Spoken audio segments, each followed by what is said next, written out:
I scratched somebody else's itch with a good rummage. That will all become clear in a moment. But first, a short story. It's a tale as old as time. Computers are very good at producing output, and that output being partly human readable, but mostly machine readable. And humans are quite good at looking at patterns and seeing things in computer output. But really, if that computer output is intended to go into another computer program or another computer system, then it's not super well represented in a way that a human with their silly eyeballs can ingest it. And, whether that's a CSV file or a spreadsheet or any other kind of easily machine readable thing, it's often better to sometimes present the data differently. And that was the challenge I had that I wanted to solve. I had some data that had come out of a program. I'm being very vague, I know. I'll be more specific very shortly. I had some data that came out of a program that was intended to go into another program, but I wanted to look at it before it passed down the line to the next program to check it and make sure it was as I hoped. And the problem is, the lingua franca of sending data from one program to another these days is JSON. And that is problematic for humans, especially when it's very large volumes of JSON. If you've got an enormous blob of data with loads of indentations and it's vast, right? Mm-hmm. And the software that I use at work uses JSON a lot. And the standards that people use for formatting software bill of materials and vulnerability scans, it's pretty much all JSON. There's the odd XML, but it's mostly JSON.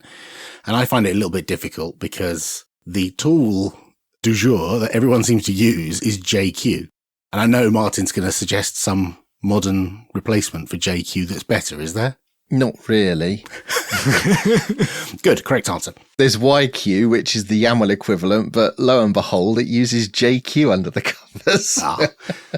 So what I wanted to do was take the output of a command, specifically gripe, which produces a giant thing of JSON, and I wanted to read it. And what the JSON contains is a list of vulnerabilities that might be in a container. So I've scanned a container, and then gripe scans the SBOM, which is also JSON, and outputs more JSON. You can print a text table, but there's not enough room to fit everything on the screen that you need. And so it's better to have this machine readable JSON file. So I've got this JSON file and I want to be able to read it. And I've run this past my good friend and nerd sniping target, Stuart Langridge, and he didn't accept this one. So I had to do it myself. What I wanted was basically a JSON viewer. Now, what I don't mean is something that just gives me the raw JSON with little twiddly triangles that let me open up each of the things. That's not what I want.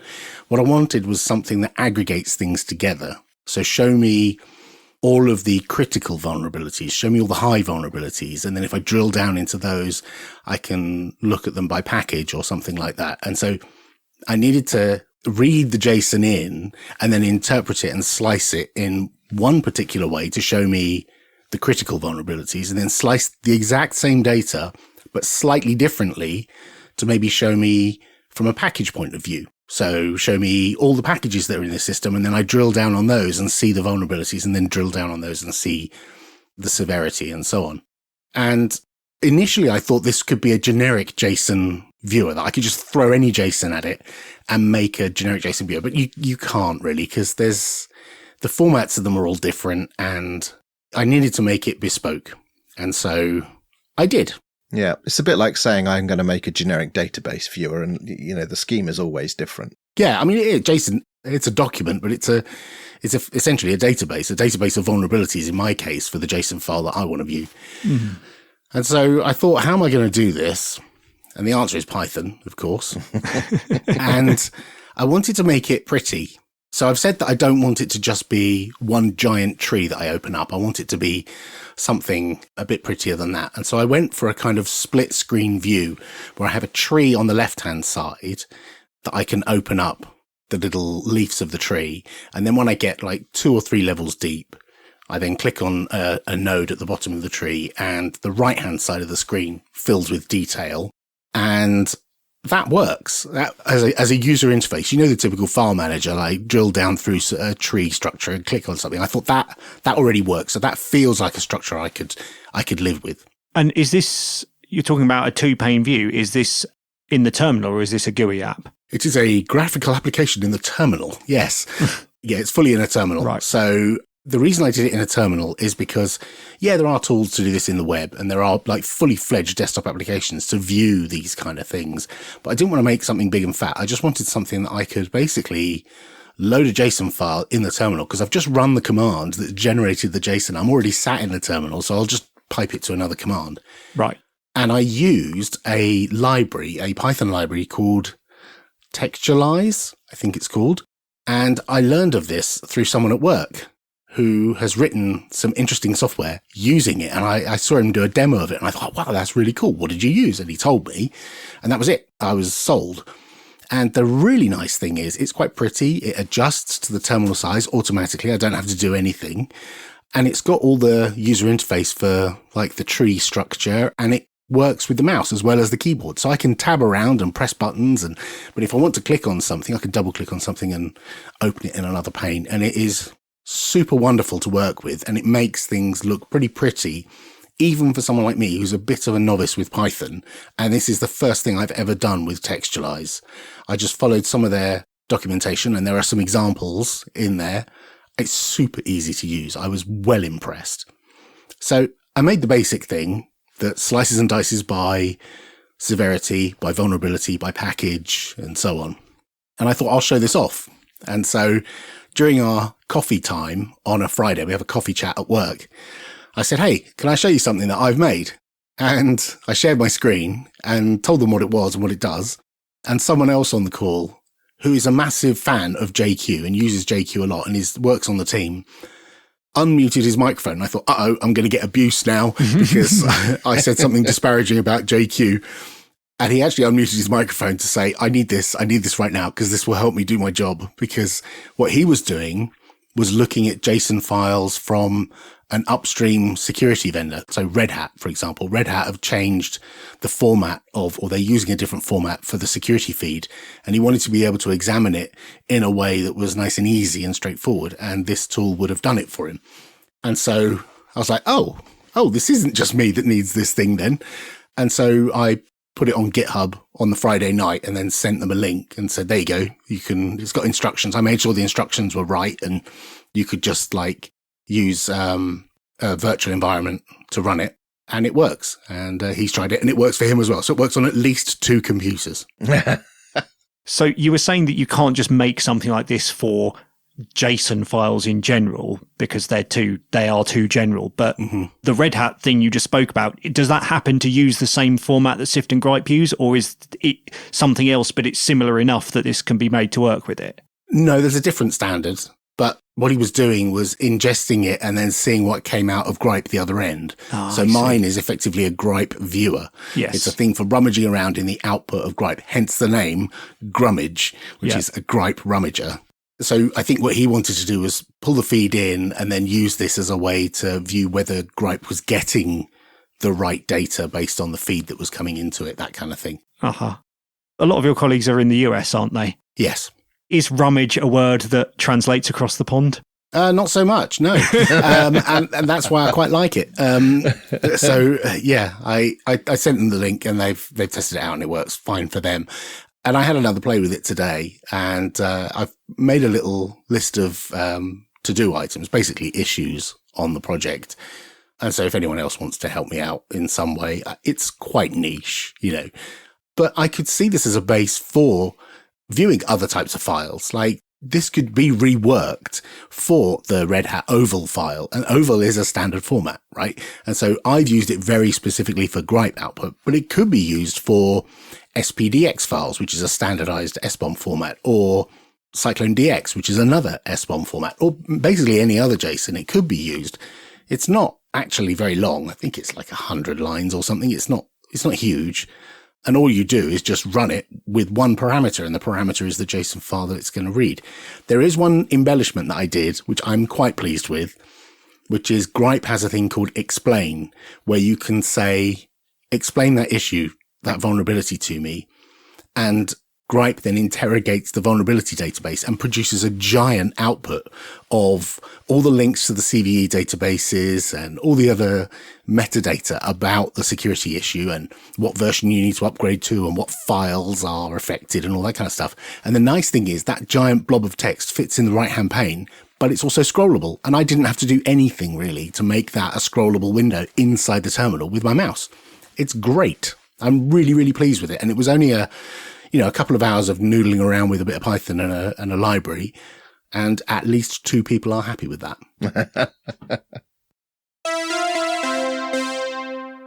I've been going social down in the Fediverse. Oh, not Acapulco. No, I'm not going to do old song references again. Following OggCamp, where I was inspired by a number of the talks there about ActivityPub and the Fediverse in general, I decided that coming out of OggCamp, I wasn't happy just having accounts in the Fediverse. I wanted to be more deeply involved in that movement, that community, and that technology. So I talked about creating a server, which was going to be the place I was going to host and experiment with ActivityPub related things. And I have now got my own personal ActivityPub instance on that there Fediverse. And it is not Mastodon. You beat me to it. So it's not Mastodon then. It is not Mastodon. And that was surprising in itself, because I thought going into this, I was inevitably going to end up installing Mastodon. And because I'd gone in with that, let's say, misconception, I may have over-provisioned my server slightly. And I might have to downsize at some future date. But, for now, we'll just go with what I have. But I did a sort of a look-see around. There's a few awesome ActivityPub type listicles on GitHub and GitLab and what have you and Codeberg, which list all sorts of interesting software categorized by functionality. And I was surprised at how many Mastodon-like platforms there are available. So I had a little look through those and had a bit of a tinker. And long story short, I have decided to go with a bit of software called GoToSocial. Ah, I'm somewhat familiar with GoToSocial. Oh, really? I spoke in an early episode or two about writing my own ActivityPub integration for a static blog. And GoToSocial was how I tested interacting with an actual ActivityPub server by running that locally and trying to send things back and forth with it, because that way I had something that I could debug, which wasn't vast and resource hungry and complex like Mastodon. Well, that's interesting, because one of the reasons why I settled on GoToSocial is, apart from having my own actual account, I want some test accounts where I can experiment with the API and prototype things. And I didn't want to invest a lot of time and effort in N-tier architecture, which is basically what Mastodon is. Also, you don't want to be using bots in .space or some other instance that's just going to disappear from under you. Right. You want to be in control of it, right? Indeed. So GoToSocial is rather fantastic. For those of you that have not encountered it yet, we'll have links in the show notes, but it is a single Go binary. And it's quite clever in that, yes, you could have it talk to a PostgreSQL database. I've decided not to do that. Maybe in a couple of years that might come back to haunt me. We'll see. But it actually has, among other things, SQLite and FFmpeg and FFprobe embedded within it as WASM executables.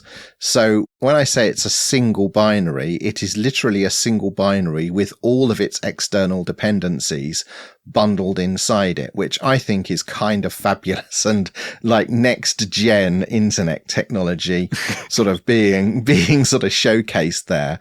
So whilst I thought I would use a PostgreSQL database to sort of back this, I've decided no, The project itself seems to be quite happy with SQLite. And when you go looking at like what modern SQLite is capable of, I'm quite comfortable with the fact that SQLite can handle my 2 or 3 account single person instance on that there Fediverse.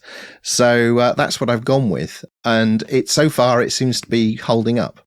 I've actually quite a few of the services that I run in containers on my home server do a similar thing. They have the option of Postgres or SQLite because they're pretty much API compatible for most, like the stuff that you'd use for a web application. And yeah, for each of them, I have a database file which I back up with everything else. And it works for the scale that I'm running at. It's really good. Well, you mentioned backups, so I'll get into that now. Mistakes were made whilst I was setting this up. Data was lost. No, data wasn't lost so much as I just had to throw data away. So I thought I had read a good amount of the GoToSocial documentation going into creating my first production instance. It turns out I had not read the memo about these are your deployment requirements and understandings. So I had no idea that when you deploy something onto the Fediverse, when you choose like what that platform is, you're kind of stuck with it. Like it's a one-way street for 2 reasons.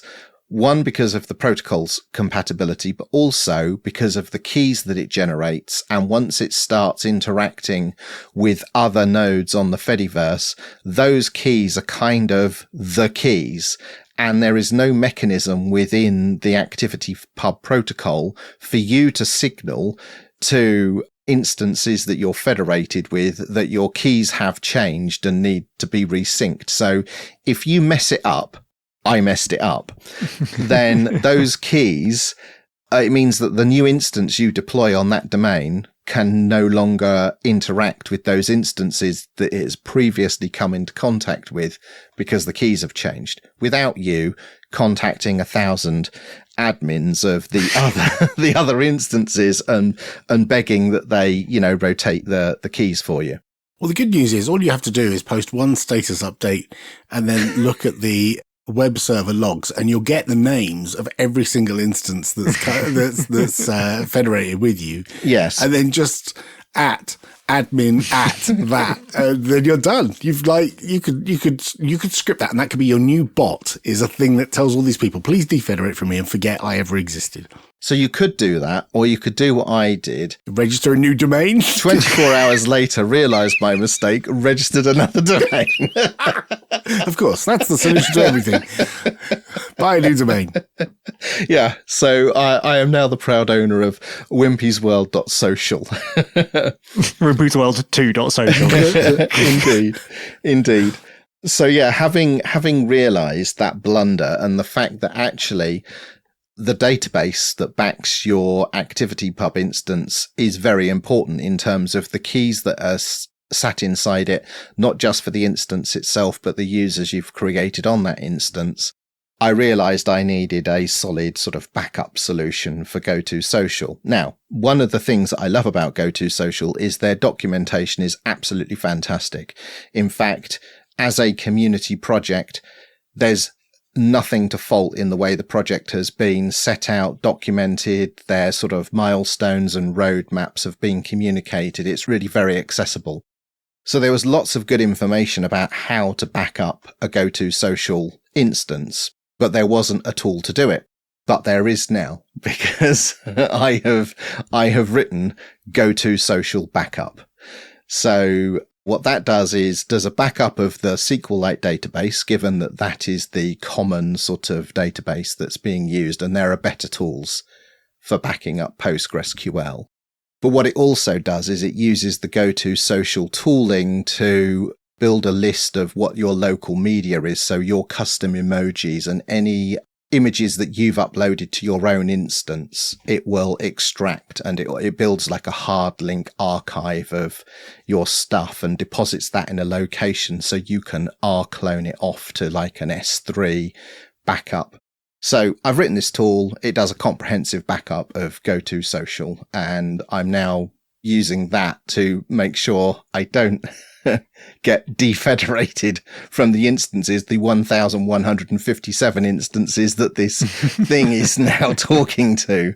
What's the backup written in? Is it Go or is it Bash? Yes, it's gold-plated Bash. Excellent, excellent. I approve. Really, because it really only does a few things. It does a SQLite backup using vacuum, so that's like a transactional backup. It creates this hard link hierarchy of the local media and something else I forget. Oh, there's an export feature, so there's like an export of like the basic configuration. So it's a belt and braces. So it's really only 3 simple things that it does, and then it automatically handles log rotation and retention of that 28-day retention of that backup. So OggCamp, you were incentivized by the other talks, and now you're a contributor to the Fediverse. Yes, I'd like to think so, in some small way at least. And if you are looking to host your own instance, seriously take a look at GoToSocial. The project is currently labeled as beta. It's recently exited alpha. I would say it's a good drop-in replacement for Mastodon. It's got an implementation of the Mastodon API, so most of the tooling that you use in terms of clients work with it. The clients that I've used with it is a thing called Feditext, which is a continuation of the old MetaText, and Tusky on Android. And what's interesting about GoToSocial is it doesn't have a client built into it. So it's just a back-end implementation. So it's a bring your own client. So there's some web clients called Pinafore and Semaphore, and I've been using those to log in over the web. So if you're looking for an instance to play around with, I highly recommend it, and it can even run on SBCs and is advertised as the way to get on that there Fediverse with low-powered devices. Previously on Linux Matters, I spoke about hosting my own audiobook server with Audio Bookshelf. That's easy for you to say. Everything's been going well with it, but I did mention last time I spoke about this that I was having an issue listening to certain episodes of a certain audiobook that are very long, to the tune of several hours in length each. And the problem there is that when it's trying to stream them, it can't seek them and doesn't seem to remember position very easily. It makes it very hard to actually listen to it successfully.